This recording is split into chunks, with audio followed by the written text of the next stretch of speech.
I was riding on the bus as I normally do. I was in such a hurry, so distracted by my little world, and the various tragedies in it, I rushed to the back of the bus without seeing who sat across from me. And I did not see them for a long time after. It was some minutes into the trip that the wet noises broke me out of my self-bondament. I had been staring at my boots for so long that looking ahead of me now would be too abrupt, so I peeked up, through my eyelashes. Directly before me sat a woman, I suppose. Her own eyelashes were long and blonde, fluttering down over grey almond eyes. But below that, her lower face broke up into many jaws, like an insect's, but far more numerous, delicately branching off infinitesimally like veins. The elaborate latticework of her mandibles all latched together perfectly. In her lap, she cradled the head of the man who sat beside her, and as I watched, those many fine jaws pried apart the red meat of his cranium and gobbled it up. I was too stunned to react, and when I saw that no one around me seemed bothered by the situation, it occurred to me that perhaps I should not react at all.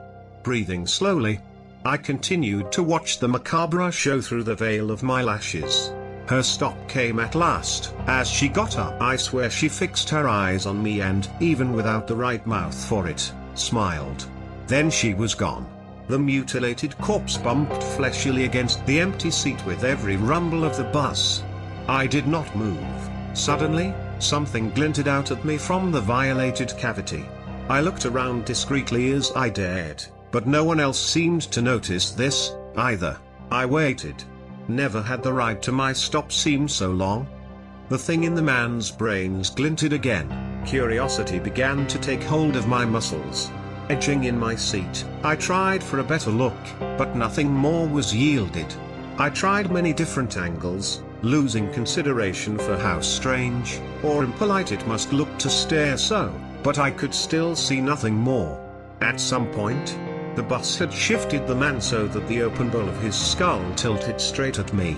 Those wormy wrinkles held a secret from me even at this direct angle, and at last I could stand it no more.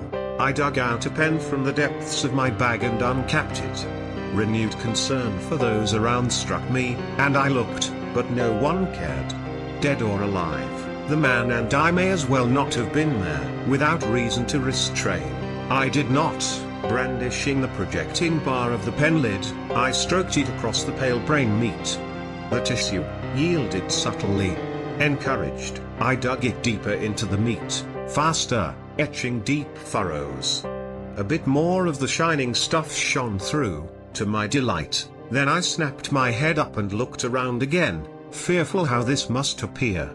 But still, they did not care.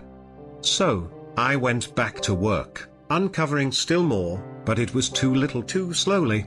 Impatient, I exchanged the pen lid for my keychain, disentangling it from my wallet's innards. The engravings in the meat were easier now, the grooves coming in wide, unfettered swoops. I had now a wide, funneling pit into the organ's core, and that mystery prize gleamed, white and crystalline. I slipped the key's blade off to the side and twisted in for leverage, attempting to prise it out, and I thrilled to see a spray of diamonds come flowing free. Then the people around me began to scream.